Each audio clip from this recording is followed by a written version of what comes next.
Australia ने पाकिस्तान से गैर कानूनी तौर पर स्मगल किया गया विरसा पाकिस्तान के हवाले कर दिया है। 30वीं सदी ईस्वी के ब्रॉन्ज एज का कीमती पत्थर पाकिस्तान को वापस मिल गया है।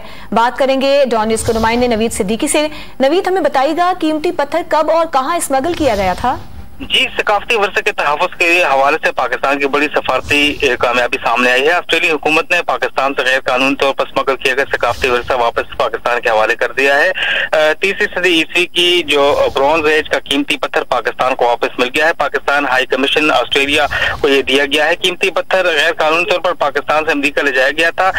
पत्थर ऑस्ट्रेलिया में दरामद किए जाने पर ऑस्ट्रेलियाई बॉर्डर फोर्स ने तहवील में ले लिया था। ऑस्ट्रेलिया में पाकिस्तान के हाई कमीशन जाहिद हफीज चौधरी कीमती पत्थर की वापसी को सकाफती महाज की बड़ी कामयाबी सफारती कामयाबी करार दिया है और पाकिस्तानी हाई कमिश्नर जाहिद हफीज चौधरी ने ताउन पर ऑस्ट्रेलियाई हुकूमत का भी भरपूर शुक्रिया अदा किया है। नवीद सिद्दीकी, बहुत शुक्रिया।